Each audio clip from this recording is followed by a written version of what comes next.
Hey guys, welcome back to the channel. Today we're talking all about how I've been able to travel so extensively over the past 18 to 20 years by using my Trip travel deals. So let's get into it. My favorite flight deal websites are definitely right here, skyscanner.com. I've also looked at Expedia, Kayak, Cheapo Air, Trip.com. All of these are really good for comparison. If you just need to do a quick search to get a general price idea, I do think that Google Flights is a good option. But as far as like actually buying, I would definitely suggest that we to the airline's website at this point.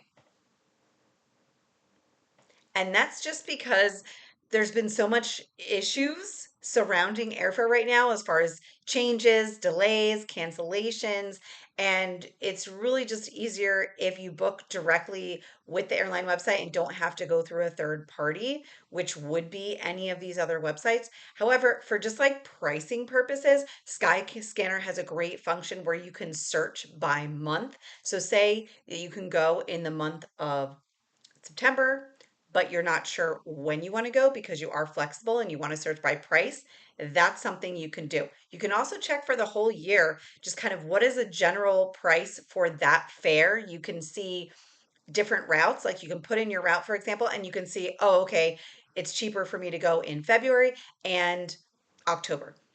These are the two cheapest months for the whole year. So maybe I'm going to plan my trip around that. So if you do have some flexibility, that's a really great tool to use.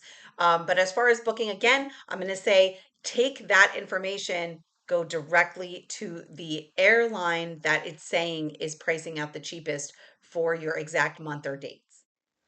We all love a sale here at Jet Setting Gen. So what I'm going to say is that if you want, you can go on these airline websites if you're planning in advance and you know, for example, that you need a flight to London. We're going to go to maybe American Airlines and British Airways websites and sign up for their newsletter. You are going to be the first one to be notified once they have sales. So if the prices drop for a certain period of time, maybe they have a sale going on for 10 days or 2 weeks like this, you'll get notified. You can go right on their website and see if those dates match what you're looking for. And then you can do this for any airline because they all do it, honestly. They all have like newsletters or, loyalty programs. So if you're just starting out and you're like, well, these are kind of the destinations I want to go, look up the average airlines that are going to these destinations that you want to go and sign up for all of their newsletters. So when there's sales, you're getting it first. So, of course, as always, I'm going to give you guys some real life examples of things that I've found before and deals that I've gotten. Now, if you're in the US, deals are a little bit harder, but not impossible to come by to get to Europe and Asia. We're going to focus, I would say, for the moment in Europe. And I've gotten deals from Dallas. DFW is my main airport right now, but I've seen deals and I've gotten deals as low as $300 to direct from DFW to Helsinki. I've also paid about 400 to go round trip direct from New York. So if you're living in like close proximity to JFK, EWR, which would be Newark, these are also some great options for direct flights. You guys have a lot more options on the East Coast to go over to Europe.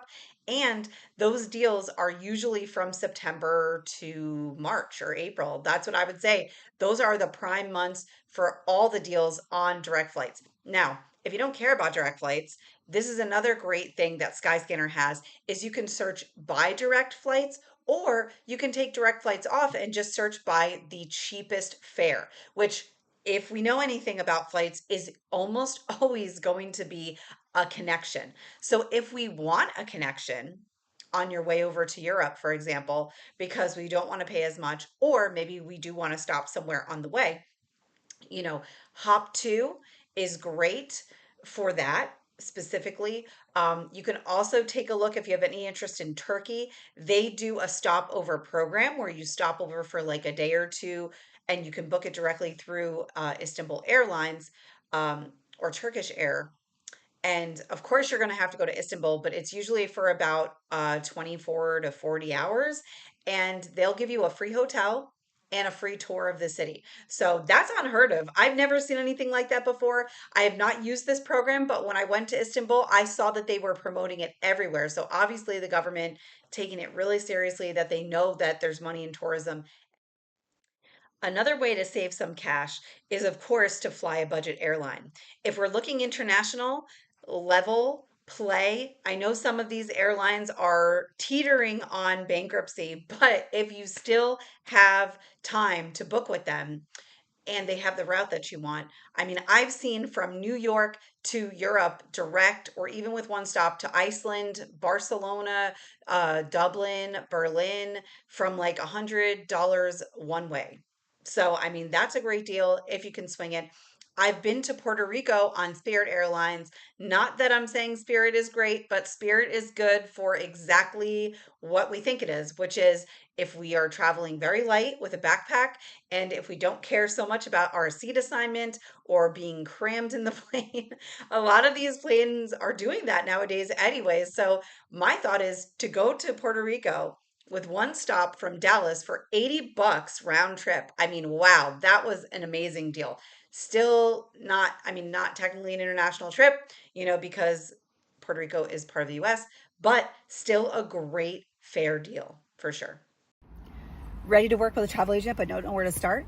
You can always drop in my comments or send me an email to my business email, and I'm happy to help you guys plan your next amazing trip.